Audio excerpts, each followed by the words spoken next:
일본인들이 오늘 가장 민감하게 받아들이고 흥분한 것이 있습니다.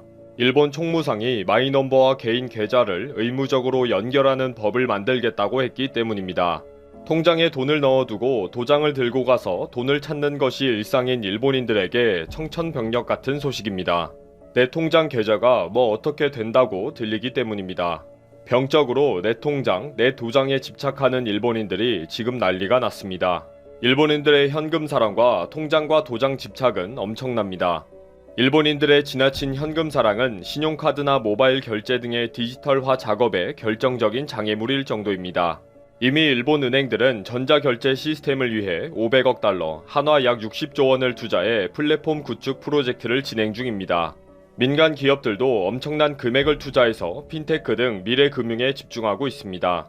그러나 일본인들의 과도한 현금 사랑으로 결과는 처참할 정도로 미진한 결과를 보이고 있습니다. 일본 정부의 엄청난 고민일 정도로 말이죠. 그래서 아베 정부는 도쿄올림픽을 계기로 이 속도에 불을 좀 붙여보려고 했는데 이미 불씨조차 다 꺼져버린 상태이니 되는 일이 하나도 없는 상황입니다. 이번에 한 사람당 10만원의 특별 정액 급부금을 지급하면서 강제로 마이넘버 카드를 가지고 온라인 신청을 하도록 했습니다. 그런데 도리어 비밀번호를 재설정하려고 관공서에 몰려드는 바람에 정말 아비규환 그 자체 사태가 발생하고 말았습니다. 결국 온라인 신청서를 공무원이 다시 인쇄해 대조해 확인했고 다시 우편 접수를 권장하는 등의 혼란이 극심했습니다. 그러다 보니 지금 몇 달이 지났는데도 10만엔의 지급률은 30% 내외에 머물고 있는 실정입니다. 이렇게 일본의 후진국 행정 시스템이 드러나게 되고 전 세계적으로 창피를 당하게 되면서 아베 정부에서는 이번 기회에 마이넘버를 활용하는 계기로 만들자면서 적극 나서게 되었습니다. 마이넘버를 만들 수 있는 일본의 국가 사이트는 6년간 100억엔, 약 1110억 원을 들여서 장비 유지를 하고 있지만 서버의 이용률이 0.02%에 머물 정도로 유명무실했습니다. 마이넘버를 이용해 사용할 수 있는 서비스도 만들었지만 시스템이나 서비스도 부실하고 보안에 대한 우려도 있어서 거의 활용하지 않고 있었던 것입니다. 결국 일부 관공서에서는 직원들이 마이넘버를 취득하지 않는다면 인사상의 불이익을 주겠다는 강제 조치까지 등장했습니다. 나라가 주도적으로 시행하는 시행에 적극적으로 참여하지 않은 공무원으로 평가하겠다고 했습니다. 그리고 수당 지급과 정기 승급 등 인사상의 불이익을 주겠다는 것입니다. 아베 정부는 한국이 며칠 만에 국가 지원금을 국가 행정 시스템으로 97% 이상 지급 완료하는 것을 보면서 망신을 당한 것을 정말 창피해야 합니다. 일본 언론에 계속 기사화되고 해외 언론에서도 한국과 일본을 비교하니까요. 결국 아베 정부는 일본 국민들에게 마이넘버를 의무적으로 부여하고 그 마이넘버와 개인 계좌를 연결해 한국처럼 한방에 딱 입금시키고 싶어합니다. 그래서 자민공명양당과 일본 유신회는 8일 공적인 급부금을 받는 적금 계좌 정보를 마이넘버와 함께 정부가 관리할 수 있는 새로운 법안을 중의원에 제출했습니다. 다만 17일까지 진행되는 이번 일본 국회에서는 개정하지 않고 다음 회기로 넘기기로 했습니다. 그리고 오늘 아베는 내각회의에서 중요한 결정을 내립니다. 일본의 다카이치 사나이 총무상은 9일 내각회의 후 기자회견에서 마이넘버와 개인의 적금 계좌를 연결하는 것을 의무화하고 싶다 라고 말하면서 관련 부서에 법 정비를 검토하라고 지시했다고 밝혔습니다. 그동안 비판을 받아온 개인의 전체 계좌와 마이넘버와의 연결은 전면 보류하기로 했으며 이번 연결은 보조금 지급 사무에만 활용될 것이라고 했습니다. 앞으로 그 개인 계좌를 통해 경기 부양과 복지 목적으로만 사용할 것이며 신속하게 지급 완료할 수 있는 이점이 있다고 강조했습니다. 내년 정기 국회에서 법을 개정할 것을 목표로 한다고 설명했습니다. 이렇게 몇 달 동안 입법의 가능성을 보여주던 마이넘버와 개인 계좌와의 연결 법안이 본격적으로 추진될 것을 보면서 일본 사회에서는 찬반 양론 논쟁이 치열합니다. 사실 치열하기보다는 완전히 한쪽으로 의견이 쏠리고 있습니다. 마이넘버와 개인 계좌 한 개와 연결시키는 것에 대한 일본인들의 설문조사에 의하면 대략 60%가 반대를 하고 찬성은 36%가량입니다. 찬성하는 댓글은 세계의 조류이다. 하지 않으면 시대에 역행한다. 반대하는 사람들은 탈세의 의도가 분명하다. 진작 했어야 했다. 나라를 의심하면 끝이 없다. 장점이 크다. 등의 의견이지만 정말 소수의 의견입니다. 엄청나게 쏟아지고 있는 반대의 댓글들을 보면 한 개의 계좌를 허락하면 분명히 전 계좌로 연결시킬 것이 확실하다.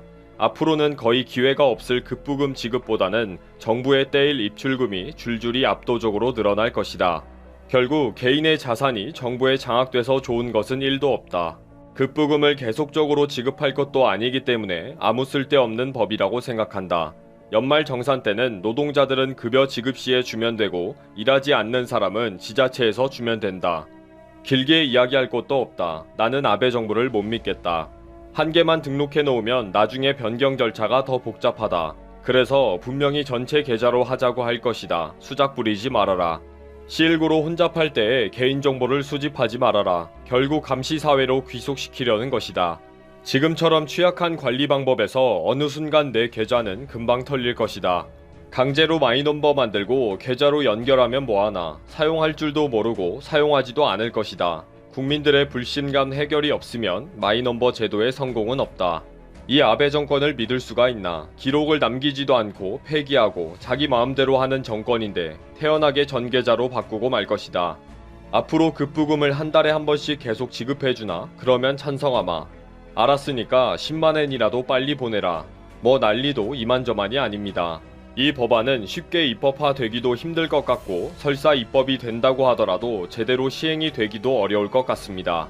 아베 정부에 대한 불신과 내 통장의 돈에 대한 집착, 그리고 디지털화에 대한 이해 부족 등 복잡한 문제가 한두 가지가 아니기 때문입니다. 그냥 마음 편하게 앞으로도 뒤죽박죽 혼란스럽게 도장 들고 은행이나 관공서에 줄을 서는 것이 좋을 것 같습니다.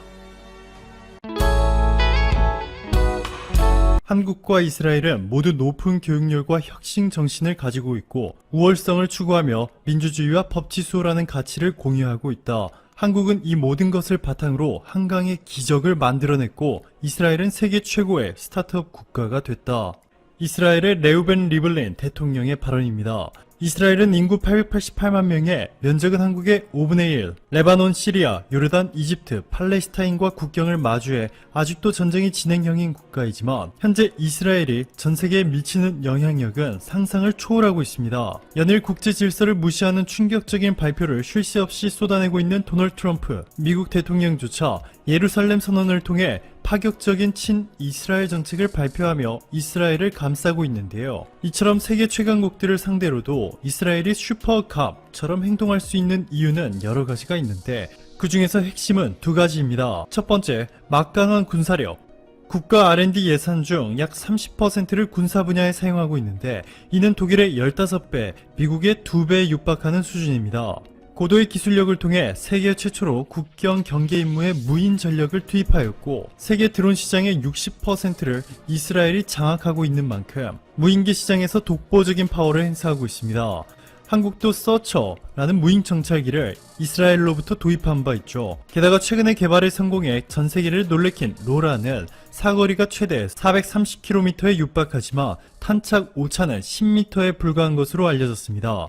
이에 이미 극강의 정확도라는 수식어가 붙을 정도입니다.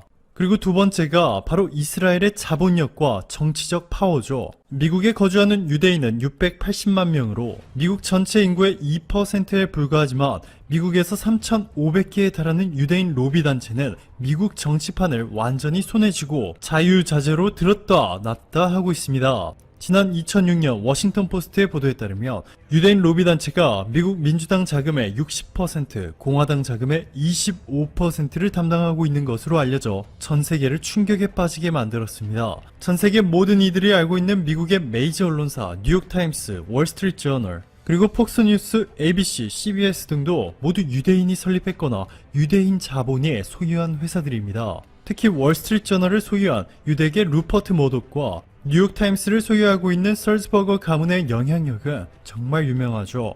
뿐만 아니라 마이크로소프트 창업자 빌 게이츠, 애플의 창시자 스티브 잡스, 페이스북을 만든 마크 저커버그, 구글을 만든 레리 페이지, 세르기에 브린, 미국의 전설적인 영화 감독 스티븐 스필버그, 이들 모두가 유대인입니다.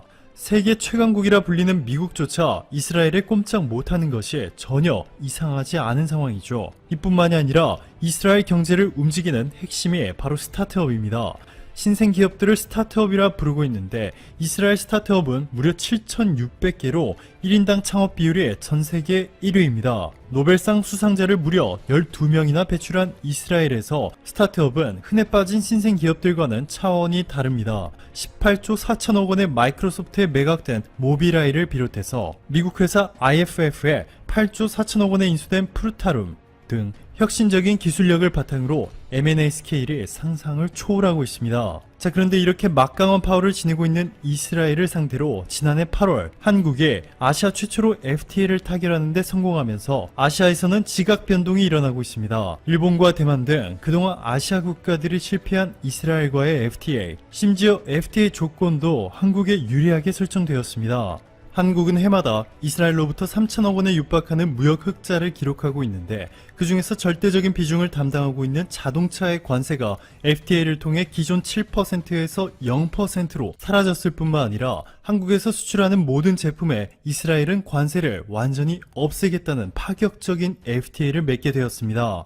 이 실질적인 FTA가 이제 조만간 시작될 예정인데요. 이스라엘은 한국에서 수입하는 100%를 한국은 이스라엘에서 수입하는 99.9%에 대해 관세를 철폐하기로 한 것인데 이 FTA는 단순히 한국의 무역 수지가 늘어나는 효과만 불러일으키는 것이 아니라 일본에 대한 의존도를 획기적으로 낮출 수 있게 됩니다. 산업통상자원부는 이스라엘의 와이즈만 연구소는 세계 5대 기초과학 연구소로 반도체 원천 기술에 뛰어난 기술력을 보유하고 있고 사업화 경험도 많다.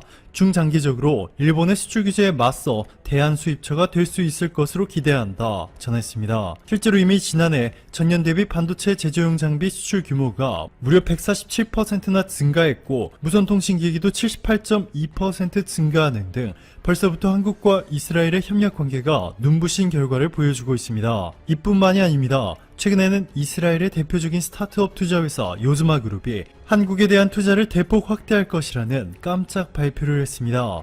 이스라엘이 스타트업 강국으로 성장하며 막강한 경제력을 보유한 이유 중 하나가 바로 요즈마 그룹의 투자 덕분이라 볼 수도 있는데 이 요즈마 그룹의 선택을 받은 것이 바로 최근 한국입니다. 요즈마 그룹 아시아 총괄 대표는 코로나19 속에서 한국의 K-방역에 빛을 발휘했고 전 세계가 한국의 바이오 산업에 주목하고 있다. 한국의 기술 기업이 세계 무대에서 기량을 뽐낼 수 있는 100조로 성장할 수 있도록 돕는 것이 요즈마 그룹의 사명이다 전했습니다. 여기에 JP모건, 페이스북, 소프트뱅크와 협력해 사업을 진행 중인 것으로 유명한 이스라엘의 율로기안 재단은 한국의 스마트시티 사업에 적극적인 관심을 보이고 있죠. 1950년 한국전쟁 당시 대한민국의 의료부대를 파병해준 이스라엘이 70년이 지난 지금 2020년 아시아 국가 중에서 한국과 가장 강력한 경제협력 관계를 구축해 나가고 있습니다.